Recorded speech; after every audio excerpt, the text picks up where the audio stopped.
우리나라의 현황, 아까 일본의 현황을 얘기를 잠깐 들었으니까 우리나라의 현황을 서초 열린 세상에 우리 박재호 소장님으로부터 듣도록 하겠습니다. 큰 박수로 환영해 주시기 바랍니다.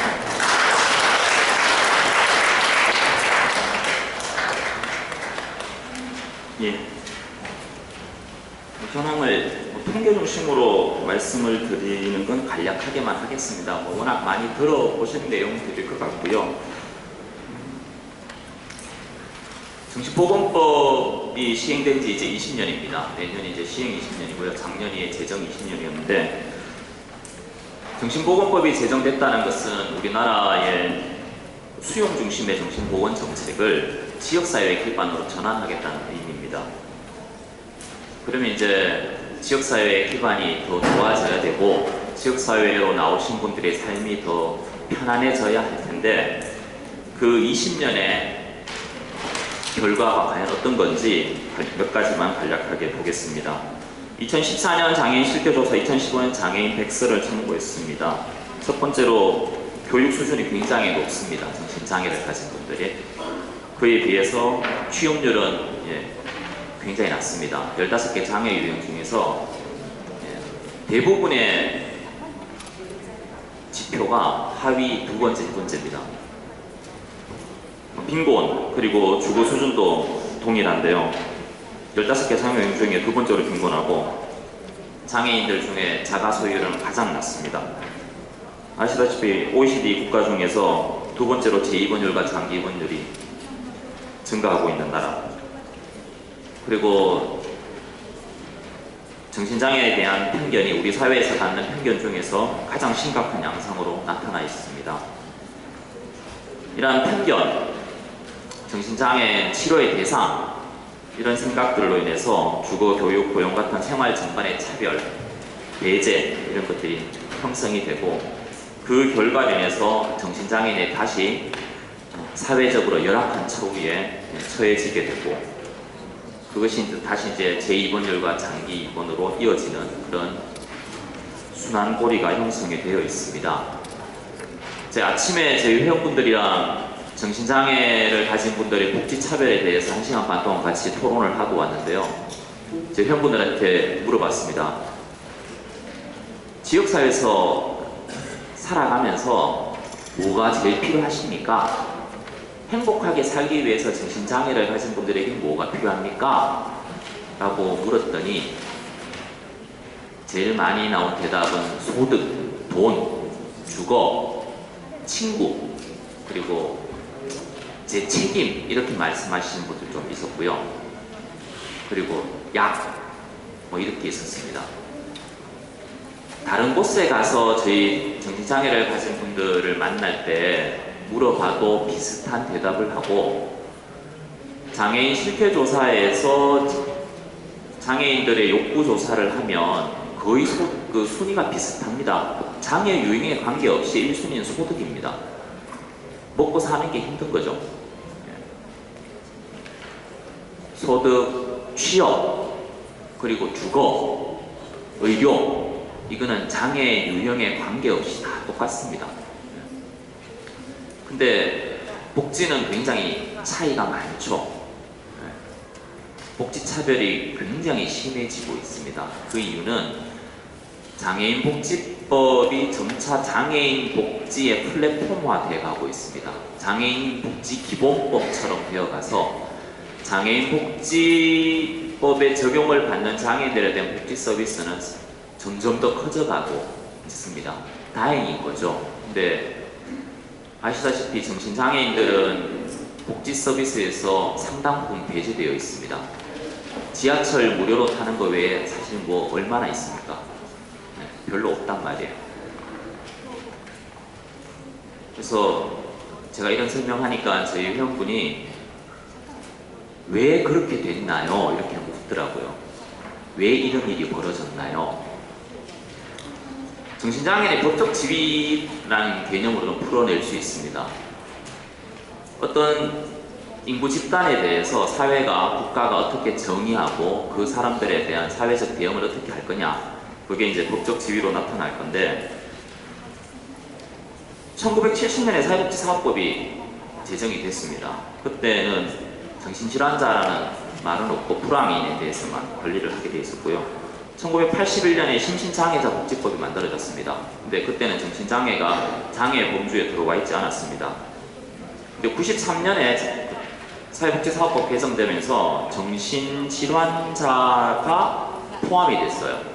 그러니까 사회복지사업법의 대상으로는 들어왔는데 장애인은 아닌 애매한 위치가 되어 있다가 95년에 정신보건법이 만들어지면서 보건의 대상이 됩니다.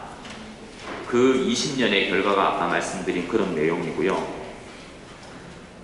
2000년도에 장애인 복지법이 개정이 되면서 정신장애를 가진 분들이 다시 장애 범주로 들어왔습니다.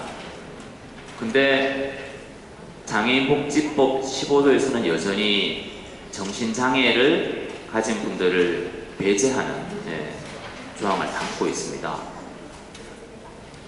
이 참 웃기는 상황이 발생을 한 거죠. 장애로 받아들이면서 장애복지 서비스는 제한을 하는 장애인 듯 장애 아닌 장애 같은 거가 탄생을 한 거예요.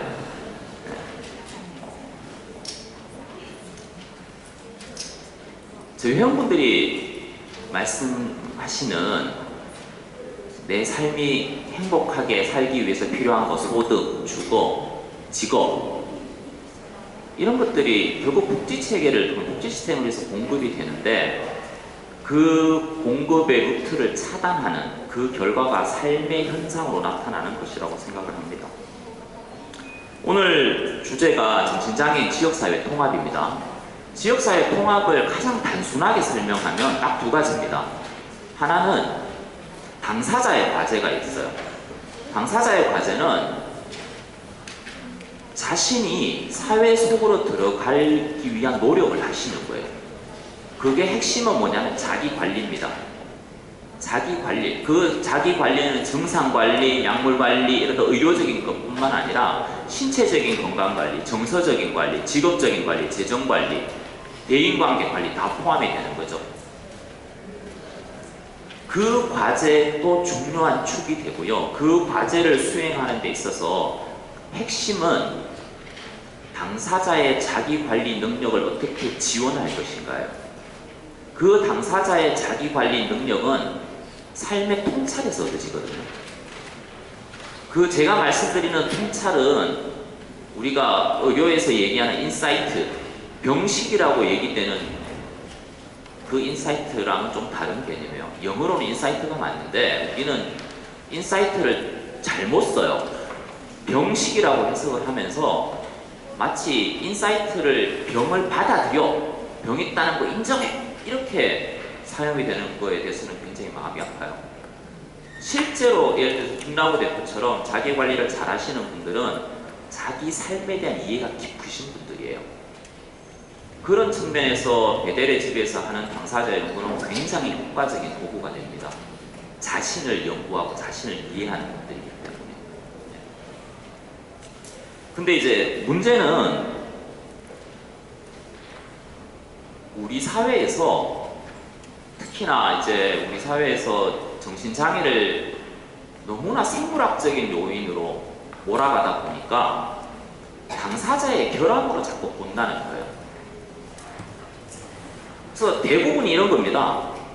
약 잘 먹어라, 아침에 일어나라, 센터 가라, 사회복지시설 늦지 마라, 운동해라, 살 빼라, 뭐 온갖 것들이 뭐냐면 다 그 사람한테 요구하는 거예요. 당사자한테 요구하는 거. 그렇죠? 근데 그 당사자한테 요구하다 그게 잘 안 되면 당사자를 비난하기 시작해요. 어떻게 비난합니까? 병식이 없어, 약물 수능도가 낮아, 치료적 권위에 순종하지 않아, 자기가 치료를 못하면 내 능력이 부족한 걸 탓해야지 저 사람이 치료 수능도, 약물 수능도 낮다고 얘기하는 건 정신과밖에 없는 것 같습니다. 치료적으로 자기관리 지원하는 게 필요해요. 근데 한 축일 뿐입니다. 그거는 다른 한 축이 있어요. 그게 뭐냐면 당사자를 끌어안는 노력을 해야 돼요. 사회가. 그 두 개가 같이 가야 지역사회 통합과 자립이 이루어지는 거죠. 제가 오늘 강조드리고 싶은 거는 그런 사회적 변화입니다. 당사자가 노력하기를 요구하는 것 이상으로 사회가 그분들을 끌어안도록 요구를 해야 돼요. 저는 그게 정신보건 가족이나 전문가들의 책임 중에 큰 부분이라고 생각을 합니다. 근데 그걸 너무 안 했어요, 우리가. 가족은 가족대로 당사자를 막 쥐어짜고, 전문가들은라고 하는 사람들은 병원이든 사회복지실이든 센터든 오면은 온갖 기술을 가르쳐가지고 그 사람을 사회에 끼워 맞추려고 하는 노력만 하지, 사회를 어떻게 변화시킬까 고민 잘 안 한단 말이에요. 예를 들면 지역사회 복지계획에서 장애인들에 대한 복지계획을 세웁니다. 근데 정신장애인 복지에 대한 계획을 제가 본 적이 없어요. 근데 그거에 대해서 전문가라고 얘기하는 사람들이 찾아보는 사람 별로 없어요. 장애인 복지라도 한번 열어보십니까? 국가장애인 정책 종합계획을 세울 때 우리가 요구도 요구 안 하잖아요. 우리조차도 오로지 당사자만 쥐어짜는 그런 현실은 좀 바꿔갔으면 좋겠습니다. 다행히 최근에 좀 변화들이 있습니다. 아까 말씀드린 정신보건법 24조 강제입원 조항에 대한 헌법재판 소위도 심리도 열리고 있고요. 또 정신보건법 개정안들도 지금 활발하게 논의가 되고 있고, 오늘 이 자리처럼 이렇게 정신장애 지역사회 통합을 위한 자리가 만들어지는 것들, 이런 것들이 변화, 임계점으로 가기 위해서 많이 부글부글 끓고 있는 그런 시간들인 것 같습니다. 말씀을 정리하겠습니다. 이제는 우리 삶의 사회적인 변화들이 좀 필요해요. 그 사회적인 변화의 핵심은 어떻게 하면 잘 치료할 것인가 아니라 어떻게 하면 정신장애를 가진 분들의 삶의 질이 개선될 거냐, 살만 하도록 지원할 거냐, 이걸로 초점이 좀 바뀌어야 됩니다. 삶의 질이라는 것은 자기 결정권을 빼고 설명할 수가 없어요. 그래서 자기 삶의 어떤 결정권, 가장 중요하게 자기 몸, 신체에 대한 결정권이잖아요. 그런 것들부터 지원을 하는 것들, 그리고 지역사회의 환경을 만드는 것, 그런 개념들 같이 풀어가야 될 것 같습니다.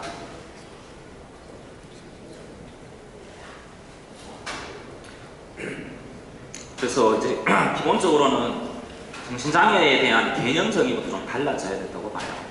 그러니까 우리는 우리말에서는 disorder, disability 이런 장애로 번역되는 게 구분이 안 되는데, 우리는 disorder 개념으로만 자꾸 참 정신장애를 정의하거든요. 근데 사회적 맥락에서의 disability 개념으로 다시 좀 봐야 됩니다. 개인의 질환 개념이 아니라 개인의 질환과 사회적 환경으로 인한 자기 자립적인 생활의 어떤 불리함, 그것을 사회적으로 어떻게 지원할 것인가에 대한 개념들이 유엔 장애인 권리 협약에서 얘기되는 CRPD 장애인 권리 협약에서 얘기되는 심리사회적 장애, Psychosocial Disability 개념들이 이미 많이 소개가 되어 있습니다. 그래서 제 바람은 그런 정신질환이라는 것을 뇌의 생물학적, 화학적 불균형으로만 설명하려고 하지 말고 사회적으로 다시 좀 보자. 그게 핵심입니다. 말씀 마치겠습니다. 컵스 열린 세상에서 당사자들과 함께 생활하면서 당사자 개인의 변화뿐만 아니라 사회가 함께 변해야 된다. 그리고 정책 제도가 필요하다. 그런 취지의 토론이었던 것 같습니다. 자, 이제 마지막 토론으로요. 사회복지공익법센터의 우리 김도희 변호사님께서 토론을 해주시겠습니다. 환영의 박수 한번 해주시죠.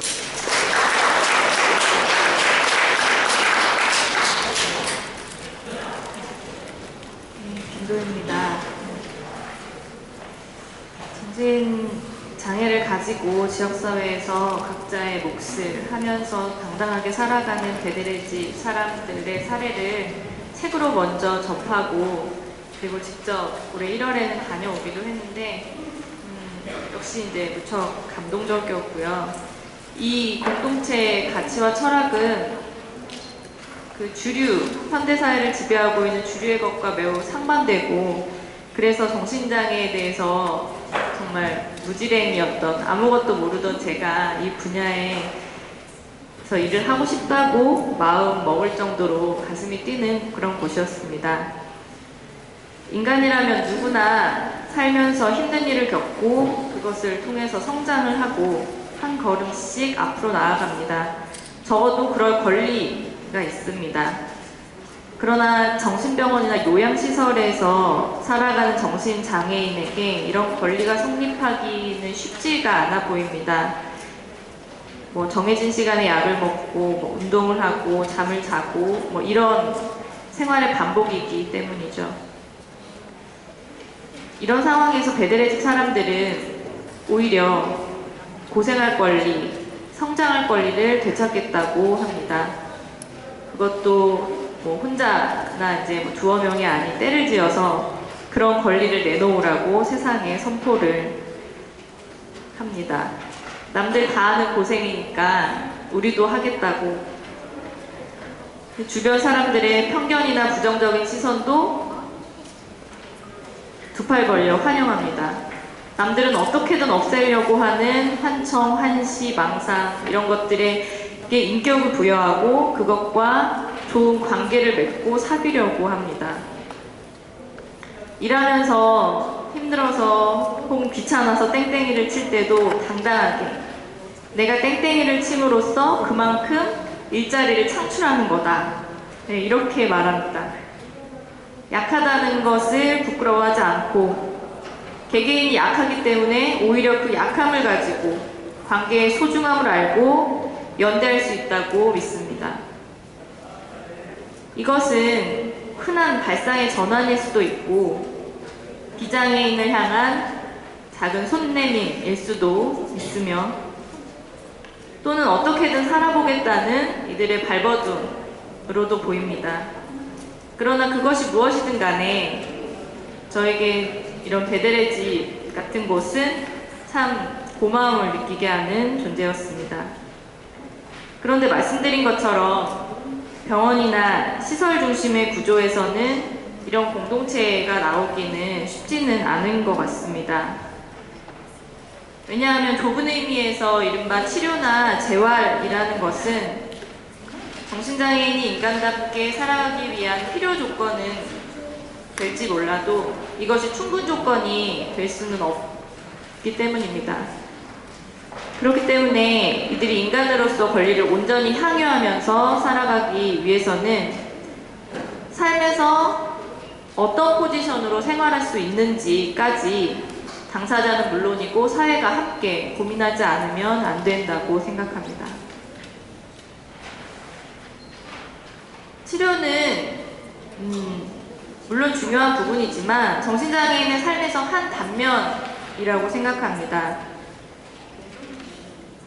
알려진 바와 같이 정신질환은 현대의학의 관점에서 보더라도 완치라는 것이 뭐 불가능한 건 아니지만 쉽지는 않은 것 같습니다. 그래서 좋든 싫든 많은 정신장애인들은 그 증상을 평생 짊어지고 살아갈 수밖에 없습니다. 그래서 정신질환이 장애의 영역으로 들어오게 된 것인지도 모르겠습니다. 그래서인지 이제 많은 곳에서 정신장애에 대해서 이제는 치료 대신 회복을 말합니다. 회복이란 건 증상의 일정한 유지 속에서 자립생활을 영위하고 사회적 인간관계를 2년 이상 유지하면 회복이 되었다라고 합니다. 만약에 삶이라는 10조각짜리 퍼즐이 있다면 그 중에 증상은 한 조각입니다. 물론 지금 당장은 뭐 5조각, 6조각을 차지하고 있을 수도 있지만 그런 건 오히려 다른 삶의 조각들의 세력을 확장시키면서 점차 줄여나가야 하는 걸 겁니다. 친구를 사귀는 조각, 혹은 일에서 돈을 버는 조각, 그리고 무언가를 배우고 영감을 얻는 조각, 다른 사람들에게 베푸는 조각, 혹은 어떤 조각을 띄울지를 본인이 선택할 수 있는 조각. 그러기 위해서는 증상을 다스리는 일뿐만 아니라 스스로 생활을 영위하고 사람들과 관계를 맺으면서 살아갈 수 있는 기본적인 환경이 구축되어야 합니다. 또 정신장애인에 대한 사회적인 차별과 낙인, 부정적인 시각, 즉 잠재적 범죄자로 보면서 위험하다고 여기는 인식이나 또는 혼자서는 아무것도 할 수 없을 것이라는 그런 선입견에 대해서 끊임없이 감시하고 시정을 요구하고 그런 대항할 수 있는 객관적인 이론적인 그런 자료들을 만들고 대응을 할 수 있어야 합니다. 무엇보다 정신장애인이 지역사회에서 자립하면서 살아가는 모습을 보여주는 것이 가장 확실한 증명이 될 거라고 생각합니다. 정신장애인 복지지원법에는 이런 고민들이 투박하지만 녹여져 있습니다. 그래서 지난 1년 좀 넘는 시간 동안 그 복지지원법에 대해서 제정운동을 열심히 했고요. 그 내용을 여기서 혹시나 모르시는 분들이 있을 것 같아서 간단하게만 말씀을 해드리면 지역사회에서 살아가고자 하는 정신장애인과 가족들의 욕구를 파악하고 또 복지 서비스를 제공하기 위한 그런 조항들을 넣었습니다. 조항들이 들어있고요. 그거는 아까 김라구 대표님께서 말씀하신 정신장애인 지역사회에서 살아가기 위해서 필요한 것들과 맞닿아 있는 부분이기도 할 것 같습니다. 첫째로 정신장애인이 가족과의 그런 위기체계가 불안해질 때 그런 위기 상황이 발생한 경우에 임시적으로 안정화 기간을 가질 수 있도록 쉼터를 주는 것.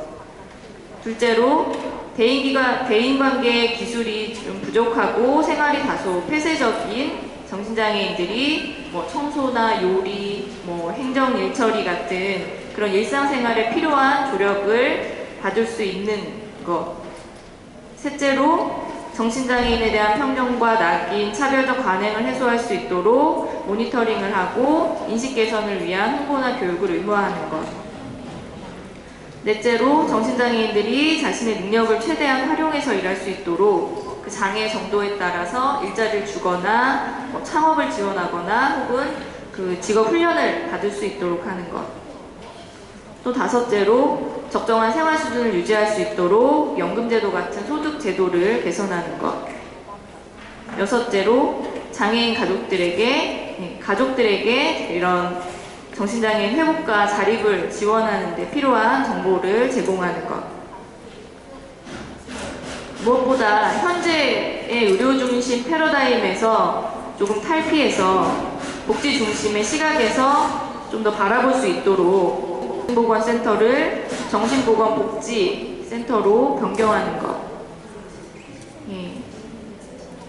그래서 이렇게 치료와 복지, 인식 개선이 함께 향상되면서 선순환 구조를 만들어갈 때 비로소 정신장애인들에게도 인간다운 삶의 필요 충분 조건에 가까워질 수 있지 않을까라는 것이고요. 그러면서 이제 일본의 모델도 많이 참고를 했는데 일본의 정신보건법이나 장애인 자립지원법 같은 법제화 운영은 앞으로 한국에서도 계속적으로 참고해서 발전시켜 나가야 할 사항이라고 생각하고 있습니다. 더불어서 이제 제가 일을 하면서 느꼈던 것, 좀 강조하고 싶은 것 몇 가지만 말씀드리면요. 정신장애인이 자립생활을 유지하기 위해서는 생활 속에서 자기 삶의 역량이 향상될 수 있는 지원체계를 만들어가는 것이 매우 중요한 것 같습니다. 근데 그거는 가족처럼 주변에서 도울 수도 있고 본인 스스로 도울 수도 있고 또 비슷한 고민을 하는 동료끼리 도울 수도 있습니다. 그런데 베드레지 사례를 보면서 특히 흥미로웠던 것이 바로 동료끼리 돕는 모습이었습니다.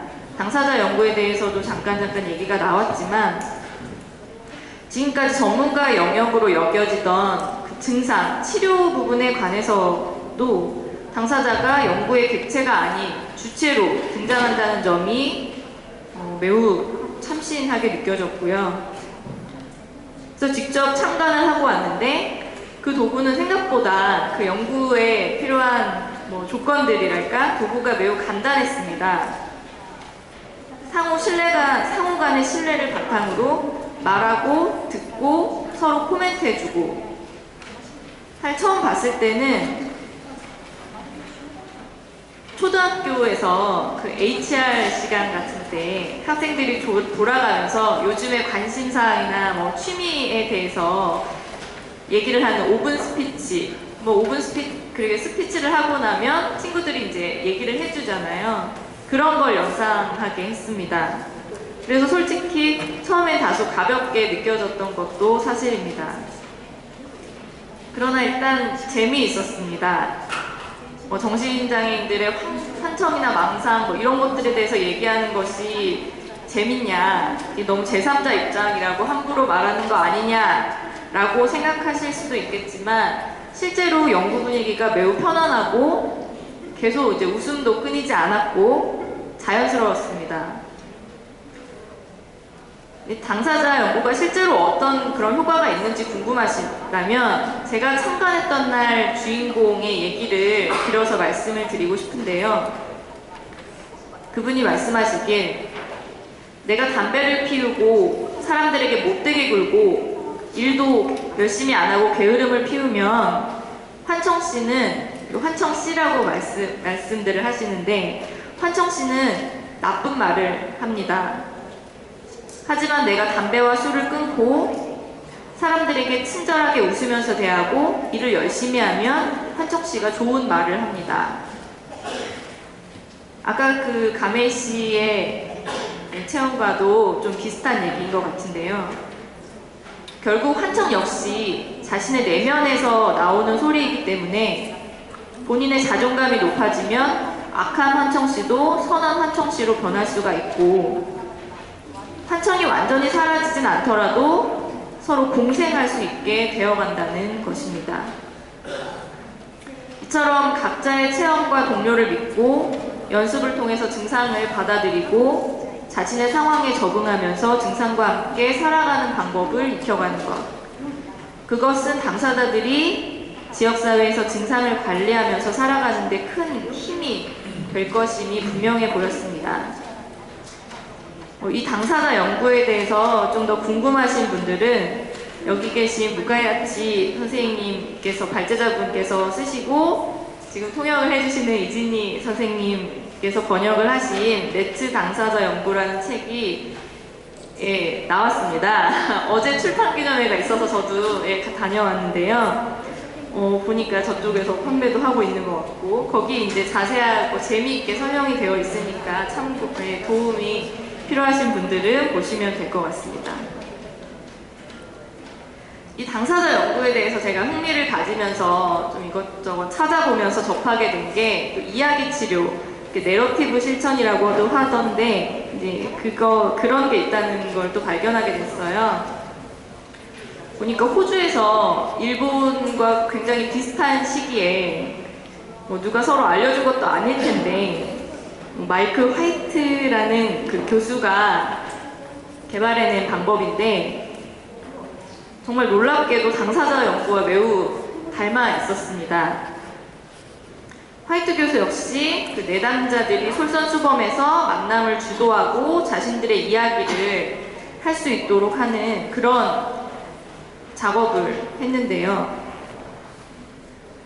말하고 듣고 하는 그런 과정을 계속 반복을 하면서 점점 각자가 선호하는, 필요로 하는 방향으로 이야기를 확장시켜 나가는 그런 방법은 물론이고 사람이 고통과 슬픔, 불평 이런 것들을 표현하는 것은 뭔가의 행위를 취하는 것이고 동시에 자신의 반응을 드러내는 것이라고 보는 관점, 그리고 이러한 행위가 사람 사이의 관계에서 탐구될 수 있다는 그런 확신도 당사자 연구랑 굉장히 유사했습니다. 또 사람들 사이의 경험에 부여한 의미로서, 그러니까 경험으로서 자신의 삶을 구성하게 된다는 그런 전제는 당사자 연구에서 경험이나 체험을 중시하는 그런 부분과 닮아 있었고 자신을 괴롭히는 문제를 객관화시키거나 의인화시키는 이런 외재화 기법이라고 하는데, 그런 기법은 환청에 인격을 부여하는 것과 매우 흡사했습니다. 그리고 사람들의 정체성에 위협을 주는 그런 외상 경험을 자신의 신체나 감각과 연결시켜서 잃어버린 가치와 삶의 목적을 찾게 해주는 이중 경청 역시 당사자 연구와 매우 비슷했습니다. 실제로 화이트 교수가 그 조현병이 있는 정신장애인들의 목소리를 다루는데 이 이야기 치료를 활용한 사례도 있었습니다.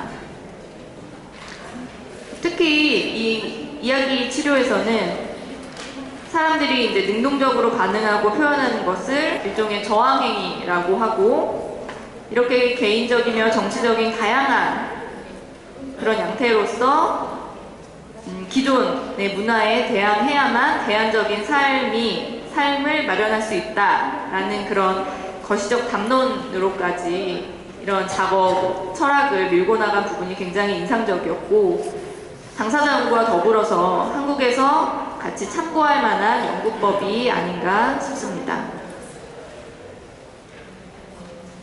마지막으로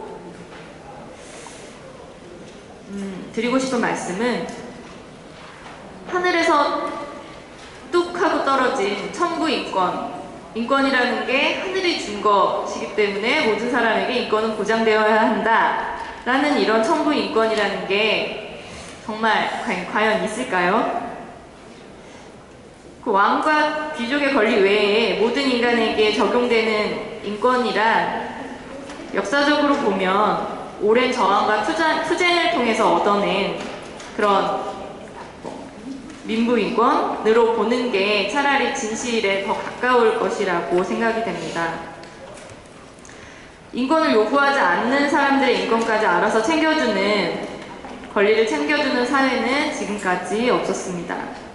결국 그 당사자들의 목소리가 그것을 만들어냈고 그만큼 중요하다는 것이고, 그래서 지금 한국에서도 그렇게 이 목소리를 낼 수 있는 당사자 리더의 양성이 시급한 이유라고 할 수 있습니다. 여기 대표적으로 김라구 소장님도 계시지만, 이미 한국에도 실은 당사자가 주도하는 권익공호, 역량 강화, 인식 개선, 연구 수행 같은 여러 활동이 이루어지고 있습니다. 자세한 내용은 이제 한국자립생활센터의 그간의 활동 내용을 보시면 더 잘 아실 수 있을 거고요. 그러나 문제는 지금까지 이런 활동이 민간 차원에서만 이루어지다 보니까 지속 가능성이 매우 불투명하다는 것입니다. 어렵게 당사자 리더 한 명을 양성하더라도 먹고 사는 문제가 해결이 안 되니까 생업을 찾아서 떠나는 경우도 많았습니다. 다행히 최근 서울시에서 이런 당사자 리더를 양성하는 교육과정을 운영하기로 하고 자료 제작에도 들어간다고 하니 매우 반가운 소식인데요. 정신장애인은 성인 중도 장애가 대부분이기 때문에 여러 장애 유형 가운데서도 지적 수준이 매우 높은 편이라는 게 통계적으로도 나와 있습니다. 이런 잠재적 인프라를 잘 살려서 정신장애인들의 권리를 앞장서서 외칠 수 있는 당사자가 100명만 나와도 정신장애인들의 권리 찾기 운동과 이들의 삶은 지금까지와는 또 크게 달라질 것입니다. 저도 그런 분들 옆에서 계속 열심히 돕겠습니다. 감사합니다.